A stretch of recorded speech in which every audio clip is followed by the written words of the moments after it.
شروع اللہ کا نام لے کر جو بڑا مہربان نہایت رحم والا ہے۔ طٰہٰ، اے نبی صلی اللہ علیہ وآلہ وسلم، ہم نے تم پر قرآن اس لیے نازل نہیں کیا کہ تم مشقت میں پڑ جاؤ، مگر ہر اس شخص کی نصیحت کے لیے نازل کیا ہے جو خوف رکھتا ہے۔ یہ اس ذات کا اتارا ہوا ہے جس نے زمین اور اونچے اونچے آسمان بنائے، یعنی رحمان، جو عرش پر جلوہ افروز ہوا۔ جو کچھ آسمانوں میں ہے اور جو کچھ زمین میں ہے اور جو کچھ ان دونوں کے بیچ میں ہے اور جو کچھ مٹی کے نیچے ہے، سب اسی کا ہے۔ اور اگر تم پکار کر بات کہو تو کیا ہے؟ وہ تو آہستہ کہی ہوئی اور نہایت پوشیدہ بات تک کو جانتا ہے۔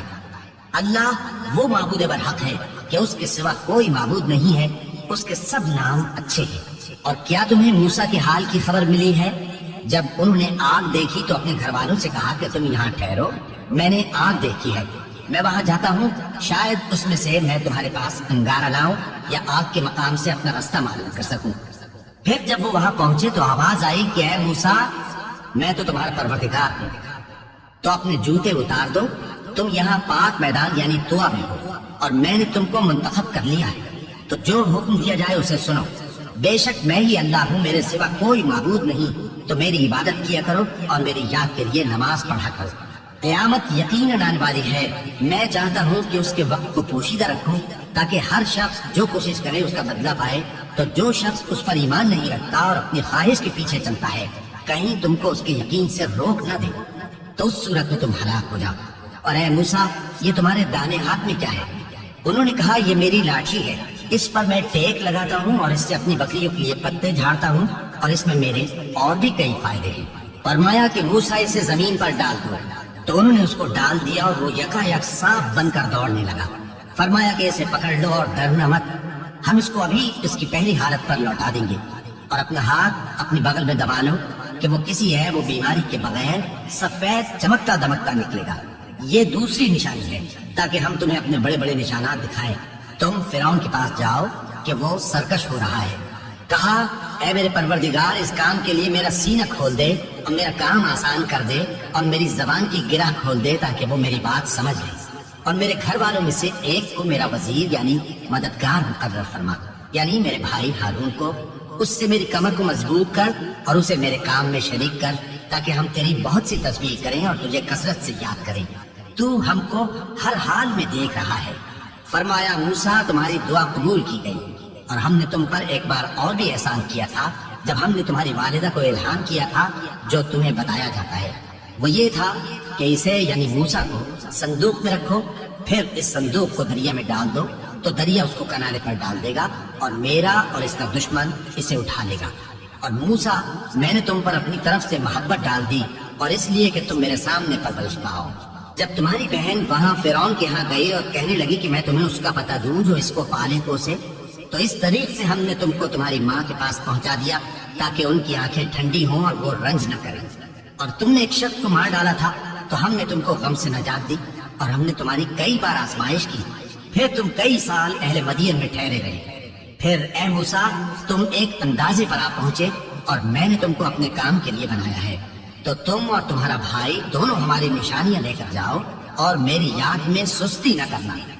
دونوں فرعون کے پاس جاؤ کہ وہ سرکش ہو رہا ہے، اور اس سے نرمی سے بات کرنا، شاید وہ غور کرے یا ڈر جائے۔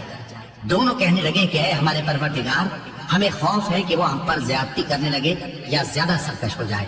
اللہ نے فرمایا کہ ڈرو مت، میں تمہارے ساتھ ہوں کہ سنتا اور دیکھتا ہوں۔ اچھا، تو اس کے پاس جاؤ اور کہو کہ ہم آپ کے پروردگار کے بھیجے ہوئے ہیں، تو بنی اسرائیل کو ہمارے ساتھ جانے کی اجازت دیجیے اور انہیں عذاب نہ کیجیے۔ ہم آپ کے پاس آپ کے پروردگار کی طرف سے نشانی لے کر آئے ہیں، اور جو ہدایت بات مانے اس کو سلامتی ہو۔ ہماری طرف یہ وحی آئی ہے کہ جو جھٹلائے اور منہ پھیرے اس کے لیے عذاب تیار ہے۔ غرض موسیٰ اور ہارون فرعون کے پاس گئے۔ اس نے کہا کہ موسیٰ، تمہارا پروردگار کون ہے؟ کہا کہ ہمارا پروردگار وہ ہے جس نے ہر چیز کو اس کی شکل و صورت بخشی، پھر راہ دکھائی۔ کہا، تو پہلی قوموں کا کیا حال ہوا؟ فرمایا کہ ان کا علم میرے پروردگار کو ہے جو کتاب میں لکھا ہوا ہے۔ میرا پروردگار نہ چوکتا ہے نہ بھولتا ہے۔ وہ وہی تو ہے جس نے تم لوگوں کے لیے زمین کو فرش بنایا اور اس میں تمہارے لیے رستے بنا دیے اور آسمان سے پانی برسایا، پھر اس سے مختلف نباتات پیدا کی کہ خود بھی کھاؤ اور اپنے مویشیوں کو بھی چراؤ۔ بے شک ان باتوں میں عقل والوں کے لیے بہت سی نشانیاں ہیں۔ اسی زمین سے ہم نے تم کو پیدا کیا اور اسی میں ہم تمہیں لوٹائیں گے اور اسی سے ہم تمہیں دوسری دفعہ نکالیں گے۔ اور ہم نے فرعون کو اپنی سب نشانیاں دکھائیں مگر وہ تکذیب اور انکار ہی کرتا رہا۔ کہنے لگا کہ موسیٰ کیا تم ہمارے پاس اس لیے آئے ہو کہ اپنے جادو کے زور سے ہمیں ہمارے ملک سے نکال دو؟ تو ہم بھی تمہارے مقابل ایسا ہی جادو لائیں گے، تو ہمارے اور اپنے درمیان ایک وقت مقرر کر لو کہ نہ تو ہم اس کے خلاف کریں اور نہ تم، اور یہ مقابلہ ایک ہموار میدان میں ہوگا۔ موسیٰ نے کہا کہ آپ کے لیے یوم زینت کا وعدہ ہے اور یہ کہ لوگ اس روز دن چڑھے اکٹھے ہو جائیں۔ تو فرعون لوٹ گیا اور اپنے سامان جمع کر کے پھر آیا۔ موسیٰ نے ان جادوگروں سے کہا کہ یہ تمہاری بربادی ہوگی، اللہ پر جھوٹ نہ باندھو، وہ تمہیں عذاب سے فنا کر دے گا، اور جس نے جھوٹ باندھا وہ نامراد رہا۔ تو وہ باہم اپنے معاملے میں جھگڑنے اور چپکے چپکے سرگوشی کرنے لگے۔ کہنے لگے یہ دونوں جادوگر ہیں، چاہتے ہیں کہ اپنے جادو کے زور سے تم کو تمہارے ملک سے نکال دیں اور تمہارے بہترین مذہب کو نابود کر دیں۔ تو تم جادو کا سامان اکٹھا کر لو اور پھر قطار باندھ کر آؤ، آج جو غالب رہا وہی کامیاب ہوا۔ جادوگر بولے کہ موسیٰ یا تو تم اپنی چیز ڈالو یا ہم اپنی چیزیں پہلے ڈالتے ہیں۔ موسیٰ نے کہا بلکہ تم ہی پہلے ڈالو۔ جب انہوں نے چیزیں ڈالی تو یکایک ان کی رسیاں اور لاٹھیاں موسیٰ کے خیال میں ایسی آنے لگی کہ وہ میدان میں ادھر ادھر دوڑ رہی ہیں۔ اس وقت موسیٰ نے اپنے دل میں خوف محسوس کیا۔ ہم نے کہا خوف نہ کرو، بلا شبہ تم ہی غالب رہو گا، اور جو چیز یعنی لاٹھی تمہارے داہنے ہاتھ میں ہے اسے ڈال دو کہ جو کچھ انہوں نے بنایا ہے اس کو وہ نکل جائے گی۔ جو کچھ انہوں نے بنایا ہے یہ تو جادوگروں کے ہتھ کنڈے ہیں، اور جادوگر جہاں بھی جائے کامیاب نہیں ہوگا۔ اس پر جادوگر سجدے میں گر پڑے، کہنے لگے کہ ہم موسیٰ اور ہارون کے پروردگار پر ایمان لائے۔ فرعون بولا کہ پیشتر اس کے کہ میں تمہیں اجازت دوں تم اس پر ایمان لے آئے، بے شک یہ تمہارا بڑا یعنی استاد ہے جس نے تم کو جادو سکھایا ہے، سو میں تمہارے ہاتھ اور پاؤں مخالف سمت سے کٹوا دوں گا اور تم کو کھجوروں کے تنوں پر سولی چڑھوا دوں گا، اور تم کو معلوم ہوگا کہ ہم میں سے کس کا عذاب زیادہ سخت اور دیر تک رہنے والا ہے۔ انہوں نے کہا کہ جو دلائل ہمارے پاس آ گئے ہیں ان پر اور جس نے ہم کو پیدا کیا ہے اس پر ہم آپ کو ہرگز ترجیح نہیں دیں گے، تو آپ کو جو حکم دینا ہو دے دیجیے، اور آپ جو حکم دے سکتے ہیں وہ صرف اسی دنیا کی زندگی میں دے سکتے ہیں۔ ہم تو اپنے پروردگار پر ایمان لے آئے تاکہ وہ ہمارے گناہوں کو معاف کرے، اور اسے بھی جو آپ نے ہم سے زبردستی جادو کرایا، اور اللہ سب سے اچھا ہے اور ہمیشہ باقی رہنے والا ہے۔ جو شخص اپنے پروردگار کے پاس گناہگار ہو کر آئے گا تو اس کے لیے جہنم ہے جس میں نہ وہ مرے گا نہ جیے گا، اور جو اس کے روبرو ایماندار ہو کر آئے گا اور عمل بھی نیک کیے ہوں گے تو ایسے لوگوں کے لیے اونچے اونچے درجے ہیں، یعنی ہمیشہ رہنے کے باغ جن کے نیچے نہریں بہ رہی ہیں، ہمیشہ ان میں رہیں گے، اور یہ اس شخص کا بدلہ ہے جو پاک ہوا۔ اور ہم نے موسیٰ کی طرف وہی بھیجی کہ ہمارے بندوں کو راتوں رات نکال لے جاؤ، پھر ان کے لیے سمندر میں لاٹھی مار کر خشک رستہ بنا دو، پھر تم کو نہ فرعون کے آ پکڑنے کا خوف ہوگا اور نہ غرق ہونے کا ڈر۔ پھر فرعون نے اپنے لشکروں کے ساتھ ان کا تعاقب کیا تو سمندر کی موجوں نے ان پر چڑھ کر انہیں ڈھانک لیا یعنی ڈبو دیا، اور فرعون نے اپنی قوم کو گمراہ کر دیا اور سیدھے رستے پر نہ ڈالا۔ اے آل یعقوب، ہم نے تم کو تمہارے دشمن سے نجات دی اور تورات دینے کے لیے تم سے کوہ طور کی داہنی جانب مقرر کی، اور تم پر من اور سلوہ نازل کیا، اور حکم دیا کہ جو پاکیزہ چیزیں ہم نے تم کو دی ہیں ان کو کھاؤ اور اس میں حد سے نہ نکلنا، ورنہ تم پر میرا غضب نازل ہوگا، اور جس پر میرا غضب نازل ہوا وہ ہلاک ہو گیا۔ اور جو توبہ کرے اور ایمان لائے اور عمل نیک کرے پھر سیدھے رستے چلے اس کو میں بخش دینے والا ہوں۔ اور اے موسیٰ، تم نے اپنی قوم سے آگے چلے آنے میں کیوں جلدی کی؟ کہا وہ میرے پیچھے آ رہے ہیں۔ اور اے میرے پروردگار، میں نے تیری طرف آنے کی جلدی اس لیے کی کہ تو خوش ہو جائے۔ فرمایا کہ ہم نے تمہاری قوم کو تمہارے بعد آزمائش میں ڈال دیا ہے، اور سامری نے ان کو بہکا دیا ہے۔ اور موسیٰ غصے اور غم کی حالت میں اپنی قوم کے پاس واپس آئے اور کہنے لگے کہ اے قوم، کیا تمہارے پروردگار نے تم سے اچھا وعدہ نہیں کیا تھا؟ کیا میری جدائی کی مدت تمہیں لمبی معلوم ہوئی، یا تم نے یہ چاہا کہ تم پر تمہارے پروردگار کی طرف سے غضب نازل ہو، اور اس لیے تم نے مجھ سے جو وعدہ کیا تھا اس کے خلاف کیا؟ وہ کہنے لگے کہ ہم نے اپنے اختیار سے آپ سے وعدہ خلافی نہیں کی، لیکن ہم ان لوگوں کے زیوروں کا بوجھ اٹھائے ہوئے تھے، پھر ہم نے اس کو آگ میں ڈال دیا، اور اسی طرح سامری نے ڈال دیا۔ تو اس نے ان کے لیے ایک بچڑا بنا دیا، یعنی ایک بے جان جسم جس میں گائے کسی آواز تھی۔ تو لوگ کہنے لگے کہ یہی تمہارا معبود ہے اور یہی موسیٰ کا معبود ہے، مگر وہ بھول گئے ہیں۔ تو کیا یہ لوگ نہیں دیکھتے کہ وہ ان کی کسی بات کا جواب نہیں دیتا اور نہ ان کے نقصان اور نفع کا کچھ اختیار رکھتا ہے؟ اور ہارون نے ان سے پہلے ہی کہہ دیا تھا کہ لوگوں، اس کے ذریعے تمہیں فتنے میں ڈال دیا گیا ہے، اور تمہارا پروردگار تو رحمان ہی ہے، تو میری پیروی کرو اور میرا کہا مانو۔ وہ کہنے لگے کہ جب تک موسیٰ ہمارے پاس واپس نہ آئے ہم تو اس کی پوجا پر قائم رہیں گے۔ پھر موسیٰ نے ہارون سے کہا کہ اے ہارون، جب تم نے ان کو دیکھا تھا کہ گمراہ ہو گئے ہیں تو تم کو کس چیز نے روکا تھا؟ یعنی اس بات سے کہ تم میرے پیچھے چلے آؤ، بھلا تم نے میرے حکم کے خلاف کیوں کیا؟ کہنے لگے کہ اے ماں جائے، میری داڑھی اور سر کے بالوں کو نہ پکڑیے، میں تو اس سے ڈرا کہ آپ یہ نہ کہیں کہ تم نے بنی اسرائیل میں تفرقہ ڈال دیا اور میری بات کو ملحوظ نہ رکھا۔ موسیٰ نے فرمایا تو اے سامری، تیرا کیا حال ہے؟ اس نے کہا کہ میں نے ایسی چیز دیکھی جو اوروں نے نہیں دیکھی، تو میں نے فرشتے کے نقشے پا سے مٹی کی ایک مٹھی بھر لی تھی، پھر اس کو بچڑے کے جسم میں ڈال دیا اور مجھے میرے جی نے اس کام کو اچھا بتایا۔ موسیٰ نے کہا جا، تجھ کو دنیا کی زندگی میں یہ سزا ہے کہ کہتا رہے کہ مجھ کو ہاتھ نہ لگانا، اور تیرے لیے ایک اور وعدہ ہے، یعنی عذاب کا جو تجھ سے ٹل نہ سکے گا، اور جس معبود کی پوجا پر تو جمع ہوا تھا اس کو دیکھ، ہم اسے جلا دیں گے، پھر اس کی راکھ کو اڑا کر دریا میں بکھیر دیں گے۔ تمہارا معبود تو اللہ ہی ہے، جس کے سوا کوئی معبود نہیں، اس کا علم ہر چیز پر محیط ہے۔ اس طرح ہم تم سے وہ حالات بیان کرتے ہیں جو گزر چکے ہیں، اور ہم نے تمہیں اپنے پاس سے نصیحت کی کتاب عطا فرمائی ہے۔ جو شخص اس سے منہ پھیرے گا وہ قیامت کے دن گناہ کا بوجھ اٹھائے گا۔ ایسے لوگ ہمیشہ اس عذاب میں مبتلا رہیں گے، اور یہ بوجھ قیامت کے روز ان کے لیے برا ہوگا۔ جس روز سور پھونکا جائے گا اور ہم گناہگاروں کو یوں اکٹھا کریں گے کہ ان کی آنکھیں نیلی نیلی ہوں گی، تو وہ آپس میں آہستہ آہستہ کہیں گے کہ تم دنیا میں صرف 10 ہی دن رہے ہو۔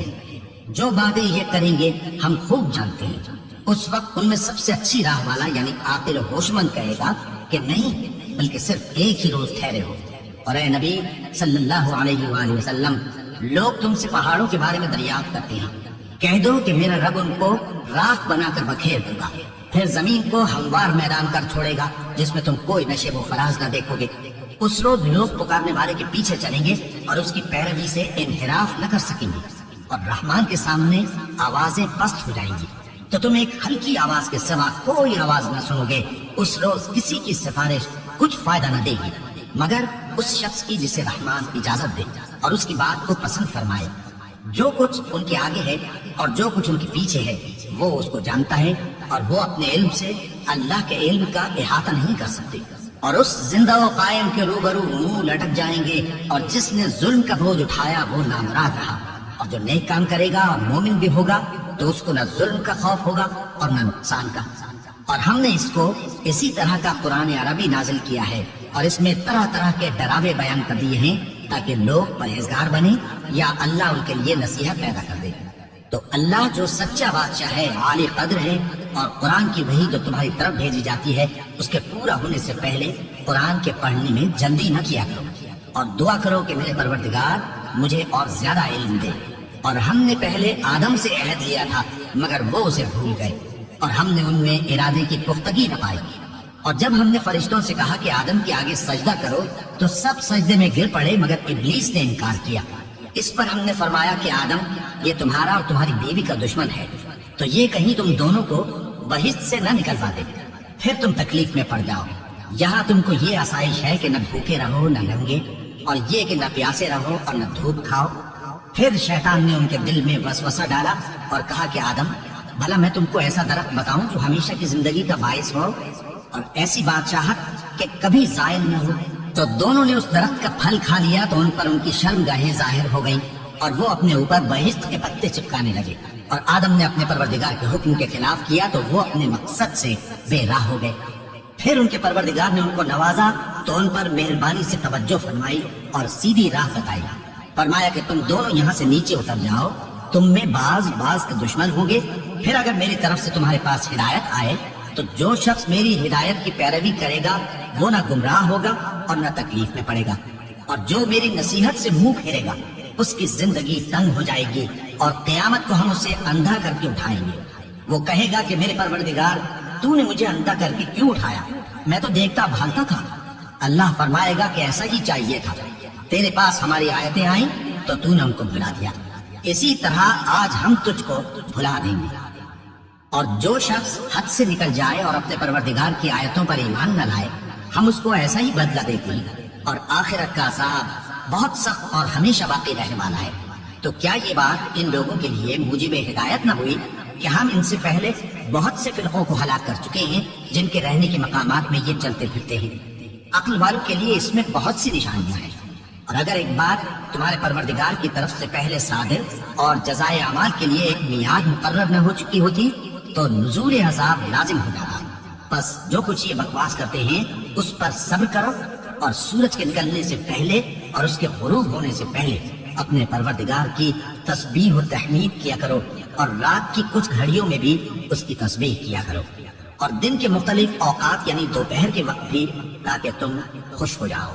اور کئی طرح کے لوگوں کو جو ہم نے دنیا کی زندگی میں آرائش کی چیزوں سے نوازا ہے تاکہ ان کی آزمائش کریں، ان پر نگاہ نہ کرنا، اور تمہارے پروردگار کی عطا فرمائی ہوئے روزی بہت بہتر اور باقی رہنے والی ہے۔ اور اپنے گھر والوں کو نماز کا حکم کرو اور اس پر قائم رہو۔ ہم تم سے روزی کے خواستگار نہیں، بلکہ تمہیں ہم روزی دیتے ہیں، اور نیک انجام اہل تقویٰ کا ہے۔ اور کہتے ہیں کہ یہ پیغمبر اپنے پروردگار کی طرف سے ہمارے پاس کوئی نشانی کیوں نہیں لائے؟ کیا ان کے پاس پہلی کتابوں کی نشانی نہیں آئی؟ اور اگر ہم ان کو پیغمبر کے بھیجنے سے پیشتر کسی عذاب سے ہلاک کر دیتے تو یہ کہتے کہ اے ہمارے پروردگار، تو نے ہماری طرف کوئی پیغمبر کیوں نہ بھیجا کہ ہم ذلیل اور رسوا ہونے سے پہلے تیرے احکام کی پیروی کرتے؟ کہہ دو کہ سب نتائج اعمال کے منتظر ہیں، سو تم بھی منتظر رہو، ان قریب تم کو معلوم ہو جائے گا کہ دین کے سیدھے رستے پر چلنے والے کون ہیں اور جنت کی طرف راہ پانے والے کون ہیں، ہم یا تم۔